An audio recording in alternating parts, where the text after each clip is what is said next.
அனைவருக்கும் வணக்கம். அரசு பள்ளி மாணவர்களுக்காக பல்வேறு விதமான உயர் படிப்புகளை சார்ந்த தகவல்களை உங்கள் கையடக்க கணினியில் கொண்டு வந்து சேர்த்துக் கொண்டிருக்கிறேன். அந்த வகையில் இன்றைக்கு ஒரு படிப்பை பற்றி நாம் பார்க்க இருக்கிறோம். அதற்கு முன்பாக அந்த கல்லூரி, அந்த படிப்பு, அது பற்றிய ஒரு வரலாற்றையும் பார்த்துவிட்டு அந்த படிப்பிற்குள்ளாக செல்வோம். இந்தியாவை பொறுத்தவரை இந்தியாவில் உற்பத்தி செய்யப்படுகிற கைத்தறி மற்றும் ஜவுளி பொருட்களுக்கு உலக அளவில் மிகப்பெரிய வரவேற்பு இருக்கிறது. அதில் எந்த விதமான மாற்று கருத்தும் இல்லை. ஆனால் அந்த வரவேற்பை பொறுத்தவரை அந்த வரவேற்பு என்பது படிப்பின் மூலமாக நமக்கு கிடைத்ததா அல்லது அனுபவத்தின் மூலமாக கிடைத்ததா என்று பார்க்கிற பொழுது படிப்பின் மூலமாக கிடைத்ததல்ல, அனுபவத்தின் மூலமாக கிடைத்தது. மத்திய அரசாங்கம் இந்தியா சுதந்திரம் அடைந்த பிறகு கைத்தறி நெசவு வாரியம் என்ற ஒரு வாரியத்தை அமைத்து அந்த வாரியத்தின் மூலமாக பல்வேறு கல்வி நிறுவனங்களை இந்தியா முழுக்க உருவாக்கியது. ஏறக்குறைய ஒரு 6 கல்வி நிறுவனங்களை உருவாக்கியது கைத்தறி துறைக்காக. அதில் ஒன்று தென்னிந்தியாவுக்கு கொடுக்கப்பட்டது. தென்னிந்தியாவில் குறிப்பாக தமிழ்நாட்டில் கொடுக்கப்பட்டது. தமிழ்நாட்டுக்கு ஒதுக்கப்பட்டது. அந்த தமிழ்நாட்டிற்கு ஒதுக்கப்பட்ட ஒரு இடமும் கொங்கு மண்டலத்தில் எங்காவது வைக்க வேண்டும் என்று எல்லோரும் ஆசைப்பட்டார்கள். என்ன காரணம் என்றால் அந்த கைத்தறி நெசவு எல்லாம் அந்த கொங்கு மண்டலத்திலே தொடர்ந்து மக்கள் பழகி கொண்டிருக்கிற ஒரு காரணத்தால் அந்த பக்கம் வைத்தால் அது சிறப்பாக இருக்கும் என்று எண்ணினார்கள். அதை போலவே கொங்கு மண்டலத்தில் குறிப்பாக சேலத்திலே அதை அமைத்தார்கள். அதாவது இது நான் சொல்லுவது 1957 கைத்தறி நிறுவனம் இந்தியாவில் கைத்தறி வாரியம் இந்தியாவில் மத்திய அரசாங்கம் உருவாக்கிட்டு தமிழ்நாட்டுக்கு ஒரு இடம் கொடுத்துச்சு. மொத்தம் 6 கல்லூரிகள். 6 கல்லூரியில் தமிழ்நாட்டுக்கு ஒரு கல்லூரி ஒதுக்குனாங்க. சரி, ரைட். இப்போ அந்த கல்லூரியை எங்க வைக்கிறது? சேலம்னு முடிவாயிடுச்சு. சேலத்தில் எங்கே வைக்கிறது? அதுக்கான இடத்தேர்வு அப்படின்னும் போது நிறைய இடங்களை பார்த்தாங்க. அது ஒன்றும் நமக்கு சரியாக வரலை. அதுக்கப்புறம் 217 ஆண்டுகள் பழமை வாய்ந்த ஒரு வரலாற்று சிறப்புமிக்க ஒரு பவுல்கே வளாகம் என்ற ஒரு வளாகம் இருக்கிறது நம்முடைய சேலத்தில். அந்த பவுல்கே வளாகம் என்பது ஆங்கிலேயர்கள் இங்கே வந்து நம்மை ஆட்சி செய்கிற பொழுது, சேலத்திலே அமர்ந்து நம்மை ஆட்சி செய்கிற பொழுது, அந்த சேலத்தினுடைய மற்ற இடங்களுக்கெல்லாம் தலைமை வகிக்கிற பிரபுக்கள் தங்கி சொல்வதற்கான ஒரு இடம் அந்த பவுல்கே வளாகம். ஆங்கிலேயர்களுக்காகவே உருவாக்கப்பட்டது. ஆங்கிலேயர்கள் தங்கி நம்மை ஆட்சி புரிந்த காலகட்டத்தில் அவர்களுக்கான இருப்பிடமாக இருந்தது. அப்படிப்பட்ட ஒரு சிறப்பு வாய்ந்த இடம் ஒரு 40 ஏக்கர் பரப்பளவில் சேலத்திற்கு அருகிலேயே, சேலத்திற்கு மையத்திலேயே இருக்கிறது. அங்கே அதை வைத்து விடலாம் என்று முடிவு செய்து அந்த இடத்திலே தேர்வு செய்தார். அதற்கு முன்பாக சென்னை வண்ணாரப்பேட்டையில் டெக்ஸ்டைல் இல்லம் என்ற ஒரு நிறுவனம் இருந்தது. அது தமிழ்நாடு அரசாங்கத்தினுடைய நிறுவனம். மத்திய அரசு அந்த தமிழ்நாடு அரசாங்கத்துடன் பேசி அந்த டெக்ஸ்டைல் இல்லம் என்பதை அப்படியே வாங்கி அங்கே இருக்கக்கூடிய கருவிகள் அத்தனையும் கொண்டு வந்து சேலத்திலே பவுல்கே வளாகத்தில் இருக்கக்கூடிய அந்த இந்திய கைத்தறி ஜவுளி தொழில்நுட்ப பல்கலைக்கழகத்தில் வைத்தார்கள். அதே போல அந்த வண்ணாரப்பேட்டை டெக்ஸ்டைல் இல்லத்தில் இருக்கக்கூடிய அந்த அரசு ஊழியர்களையும் அப்படியே மத்திய அரசாங்கம் எடுத்துக்கொண்டது. ஊழியர்களையும் அப்படியே வேலைக்கு எடுத்துக்கொண்டது. அங்கே இருக்கக்கூடிய கருவிகளையும் அப்படியே எடுத்துக்கொண்டு சேலம் பவுல்கே வளாகத்தில் வைத்து உருவாக்கப்பட்ட ஒரு கல்லூரி தான் நம்முடைய சேலம் கைத்தறி மற்றும் நெசவு தொழில்நுட்ப கல்லூரி. Indian institute of handloom and textile technology, இந்திய கைத்தறி மற்றும் நெசவு தொழில்நுட்ப கல்லூரி சேலத்தில் உருவாக்கப்பட்டது. அப்படி உருவாக்கப்பட்ட ஒரு கல்வி, இதுதான் அந்த கல்வி நிறுவனத்தினுடைய வரலாறு. இந்தியா முழுக்க 6 கல்லூரிகள் தான் இருக்குது. அந்த 6 கல்லூரியில் இது ஒரு கல்லூரி, சிறப்பு வாய்ந்த கல்லூரி. அந்த வகையில் இந்த கல்லூரியை பற்றி நம்ம பார்ப்போம். Inba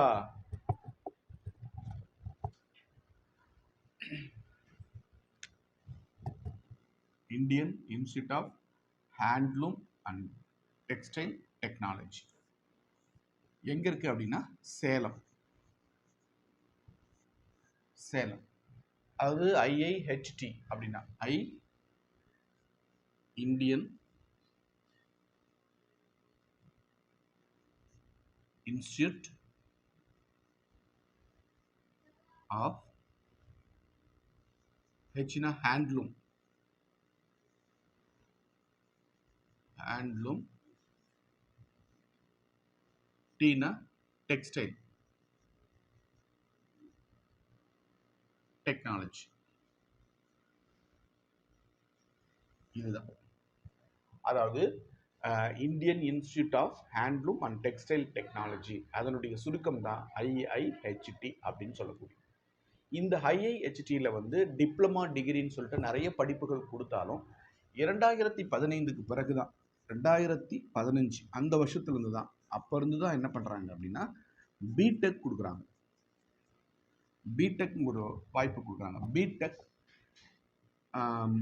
handloom and textile technology அப்படின்னு சொல்லக்கூடிய ஒரு 4 ஆண்டு படிப்பு. 4 ஆண்டு படிப்பு, அதாவது BTech handloom and textile technology அப்படின்னு சொல்லக்கூடிய ஒரு 4 ஆண்டு படிப்பை வந்து இந்த நிறுவனத்தில் நமக்கு கொடுக்குறாங்க. இது வந்து எப்படி நம்முடைய சேர்க்கை முறைகள் அப்படின்னு பார்த்தீங்கன்னா, +2ல் நீங்கள் வந்து என்ன பண்ணியிருக்கணும் அப்படின்னா 60% அண்ட் அபவ் எடுத்து பாஸ் பண்ணிக்கணும். என்னென்ன சப்ஜெக்ட்னா ஃபிசிக்ஸ், கெமிஸ்ட்ரி, மேக்ஸ். அடுத்து வந்து தமிழ்நாட்டு அளவில் கூடிய மாணவர்களுக்கு நுழைவுத் தேர்வு இல்லை, என்ட்ரன்ஸ் கிடையாது. தமிழ்நாட்டில் இருக்கக்கூடியவர்களுக்கு தேர்வு கிடையாது, தமிழ்நாட்டு மாணவர்களுக்கு கிடையாது. ஆனால் ஆல் இண்டியா ஸ்டூடெண்ட்டுக்கு வந்து கண்டிப்பாக ஜேஇஇ அட்வான்ஸ் அண்டு மெயின் ரெண்டுமே மெயின் தான். ரெண்டுமே நீங்கள் கண்டிப்பாக பாஸ் பண்ணியிருக்கணும். அதுக்கப்புறம் நேஷ்னல் லெவலில் நடக்கிற ஜோசா கவுன்சிலிங் மூலிமா மாணவர்கள் சேர்க்குறாங்க. இப்போ தமிழ்நாட்டில் மட்டும் பார்த்தீங்கன்னா தமிழ்நாடு இன்ஜினியரிங் அட்மிஷன் அண்ணா யூனிவர்சிட்டியோட கவுன்சிலிங் மூலமா நமக்கு தமிழ்நாட்டில் வந்து மாணவர்களை சேர்க்குறாங்க. இப்படி தான் நமக்கு இது மாணவருடைய சேர்க்கை இருக்குது. இதில் வந்து பார்த்திங்கன்னா இது முழுக்க மத்திய அரசு கல்வி நிறுவனம் அப்படின்றதால மத்திய அரசு தரக்கூடிய அத்தனை சலுகைகளும் உண்டு. 7.5% இடஒதுக்கீடும் உண்டு. அப்புறம் நமக்கு இடஒதுக்கீடு ஜாதிய ரீதியிலான இடஒதுக்கீடு உண்டு. அதுக்கப்புறம் உயர்கல்வி வாய்ப்புகளும் உண்டு. உயர்கல்வியில் நம்ம எம்டெக் படிக்கலாம், PhD படிக்கலாம். இப்போ அதே மாதிரி இந்த எல்லா சலுகைகளும் உண்டு. குறிப்பாக வந்து JEE எக்ஸாம் மூலயமா, JEE அப்படிங்கிறது என்னென்னா நம்முடைய பொறியியல் கல்லூரிகளில் நம்ம படிக்கிறதுக்கான அகில இந்திய அளவில் நடத்தக்கூடிய அந்த ஒரு நுழைவுத் தேர்வின் அடிப்படையில் தான் மாணவர்களுக்கு சேர்க்குறாங்க. இது அகில இந்திய இடஒதுக்கீட்டுக்கு. தமிழ்நாட்டு மாணவர்களுக்கு அங்கே வந்து எந்த நுழைவுத் தேர்வும் இல்லை. அண்ணா யூனிவர்சிட்டி நடத்தக்கூடிய தமிழ்நாடு பொறியியல் கலந்தாய்வில் கலந்துட்டு நீங்கள் இந்த காலேஜ் சூஸ் பண்ணலாம். குறைவான சீட்டு தான், ஆனால் நல்ல உடனடியான வேலை வாய்ப்பு. முடிக்கும் போதே வேலையோடு நம்ம வெளியில் வரலாம். உலகம் முழுக்க இருக்கக்கூடிய ஜவுளி மற்றும் டெக்ஸ்டைல் டிசைனிங்லலாம் வந்து மிகப்பெரிய வாய்ப்புகள் இருக்குது. படிப்பு தரமான படிப்பு, அதுவும் மத்திய அரசாங்கத்தினுடைய ஒரு பாரம்பரியமான கல்வி நிறுவனம். அதே மாதிரி மத்திய அரசாங்கத்தினுடைய கைத்தறி வாரியத்தின் கீழே இருக்கக்கூடிய 6 கல்வி நிறுவனங்களில் இது ஒரு கல்வி நிறுவனம்.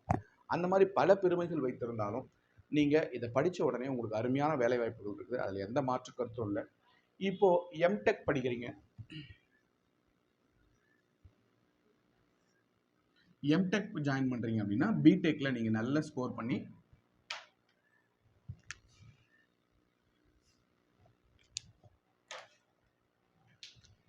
எம்டெக் ஜாயின் பண்ணுறீங்க அப்படின்னா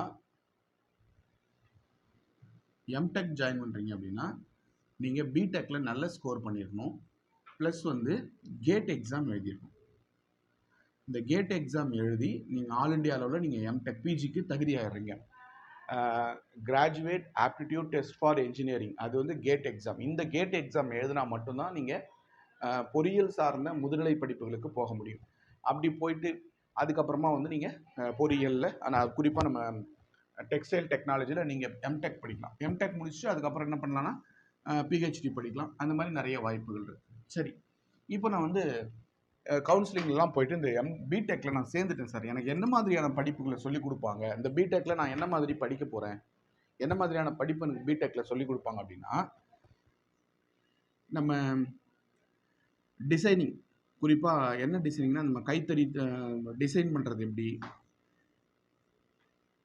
அதுக்கப்புறம் சாயம் பண்ணுறது, துணிகளுக்கு எப்படி சாயம் போடுறோம் இல்லையா அது எப்படி, அதுக்கப்புறம் வந்து வடிவமைப்பு எப்படி,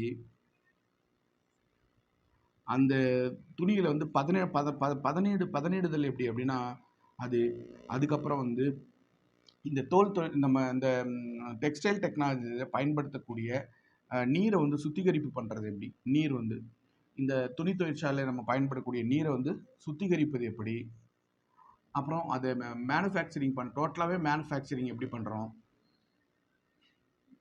சேல்ஸ் டிபார்ட்மெண்ட்டோட வேலை என்ன, டேக்ஸ் இதில் வந்து டேக்ஸ் சம்மந்தப்பட்ட விஷயங்கள் என்னென்ன இருக்குது, அதுக்கப்புறம் வந்து அது இன்டர்நேஷ்னல் பிஸ்னஸ் எப்படி பண்ணுறது, அது பற்றி எல்லாமே உங்களுக்கு இது பாடமாக இருக்கும். அந்த மாதிரி ஹேண்ட்லூம் அண்ட் டெக்ஸ்டைல் டெக்னாலஜியில் இது சம்மந்தப்பட்ட பாடம் தான் உங்களுக்கு நிறைய இருக்கும். அந்த வகையில் ஒரு சிறப்பான படிப்பு, தைரியமாக நீங்கள் எடுத்து படிக்கலாம். நம்ம சேலத்தில் இருக்குது ரெண்டு ஆப்ஷன் தான். ஒன்று நீங்கள் ஜேஇ எழுதி இந்த எக்ஸாமுக்கு இந்த படிப்புக்கு போகலாம். இல்லைன்னா ப்ளஸ் டூவில் அண்ணா யூனிவர்சிட்டி மூலமாக நடத்தக்கூடிய பொறியியல் கலந்தாய்வில் கலந்துட்டு நீங்கள் போகலாம். 100% வேலை வாய்ப்புக்குள்ள ஒரு படிப்பு, கவலையே படாமல் சேரலாம். தேர்ட் இயர்லேயே நீங்கள் உங்களுக்கு தேவையான அனைத்து விதமான கேம்பஸ் இன்டர்வியூ ஸ்டார்ட் பண்ணிடுவாங்க. அங்கேருந்து முடிச்சுட்டு போகிற அந்த மாணவர்கள் உலகம் முழுக்க பிரகாசமான மிகப்பெரிய வேலைவாய்ப்புகள் இருக்குது. மிகப்பெரிய பல்கலைக்கழகங்களில், மிகப்பெரிய தொழில் நிறுவனங்களில் தலை சிறந்து விளங்கிக்கிட்டு இருக்காங்க. இந்தியாவில் 6 நிறுவனங்களில் ஒரு நிறுவனம் தமிழ்நாட்டிற்கு பெருமை சேர்க்கக்கூடிய நிறுவனம். அன்புள்ள அரசு பள்ளி மாணவர்களே, இது போன்ற பல்வேறு தகவல்கள் உங்களுக்காக தொடர்ந்து நான் வழங்கி கொண்டே இருக்கிறேன். உங்களுக்கு பயன்படவில்லை என்று சொன்னாலும் உங்கள் முன்னாள் மாணவர்களுக்கோ உங்களுக்கு பிறகு வரக்கூடியவர்களுக்கோ நிச்சயமாக பயன்படாக இருக்கும். ஆகவே தொடர்ந்து நம்முடைய பதிவுகளை பாருங்கள். உங்களுக்கு பிடித்திருந்தால் சப்ஸ்கிரைப் மற்றும் ஷேர் செய்யுங்கள். சிறந்த ஒரு படிப்புகளை உங்களுக்காக தொடர்ந்து அறிமுகம் செய்து கொண்டே இருக்கிறேன். மேலும் இது போன்ற வேறு ஏதேனும் ஒரு படிப்பு இருந்தால் அவற்றை பற்றி நீங்கள் பேசுங்கள் என்று சொன்னால் கமெண்ட் பாக்ஸில் அதற்கான விளக்கத்தை கொடுங்கள். நிச்சயமாக பேசுகிறேன். எல்லா வகையிலும் இது அரசு பள்ளி கிராமப்புற மாணவர்களுக்கு தகவல்களை கொண்டு சேர்ப்பது என்னுடைய நோக்கம். ஏதேனும் ஒரு வகையில் ஏதேனும் ஒரு குக்கிராமத்தில் இருக்கக்கூடிய ஒரு மாணவன் இதனால் பயன்பெற்று வெற்றி பெற்று விட்டால் இந்த நிகழ்ச்சியினுடைய வெற்றி அதுவே. நன்றி.